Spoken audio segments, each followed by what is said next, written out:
안희 기자, 사회부 김민지 차장 나와 있습니다. 자, 대통령 탄핵 심판 주심이 정해졌는데 정형식 헌법재판관 누굽니까? 네, 현재 6명의 헌법재판관 가운데 유일하게 윤석열 대통령이 지명한 헌법재판관입니다. 판사 출신으로 윤석열 대통령의 지명으로 지난해 12월 취임했는데요. 보수 성향이 강한 재판관으로 알려져 있습니다. 정 재판관은 최근 진실화의위원장으로 임명된 박선영 전 자유선진당 의원의 제부기도 합니다. 참 공교로운데 이 어떻게 주심은 결정이 되는 건가요? 네, 헌재는 사건의 주심을 전산 추천 방식으로 정했는데요. 이 추천 결과가 정 재판관으로 나온 겁니다. 6명의 헌법재판관 중에서 문형배 헌재소장 권한대행과 현재의 다른 탄핵 심판 사건의 주심을 맡고 있는 재판관 1명을 제외하고 4인의 재판관을 상대로 전산 추첨을 했는데 정말 공교롭게도 정 재판관으로 주심이 결정됐습니다. 그래서 그런가요? 오늘 헌재가 오후까지도 누가 주심인지를 공개를 하질 않았어요. 네, 그렇습니다. 정 재판관이 주심을 맡게 되는 게 혹시라도 윤석열 대통령에게 유리해지는 것 아니냐는 논란 소지를 의식한 것 아닐까 싶은데요.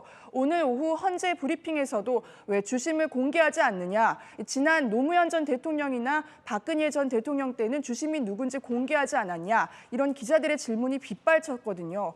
그런데 헌재는 비공개가 원칙이라고 했습니다. 헌재 결정문에도 주심이 누군지 표시하지 않기 때문에 이번 윤 대통령 탄핵 심판 사건에도 예외를 인정할 근거를 못 찾았다는 겁니다.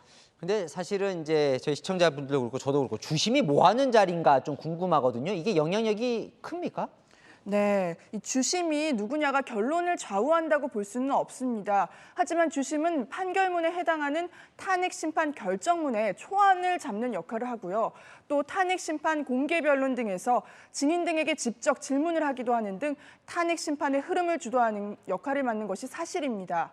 실제로 박근혜 전 대통령 탄핵 심판 사건 때도 강일원 재판관이 주심이었는데 증인에게 손국 질문을 던지고 답변이 부실하면 질책을 하기도 하는 등 재판 분위기를 주도했다는 평가를 받기도 했습니다. 정 재판관이 주심을 맡는다는 소식에 헌재 자유 게시판도 시끌벅적하다던데 헌재는 뭐라고 입장을 냈습니까? 네, 조금 전 문형배 헌재소장 권한대행이 입장을 밝혔습니다.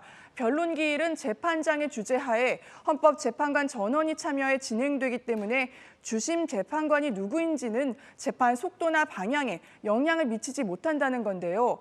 오는 27일로 예정된 첫 준비기일 때 정 재판관이 재판을 어떻게 이끄는지 이목이 집중될 걸로 보입니다. 네, 잘 들었습니다. 아는 기자 김민지 차장이었습니다.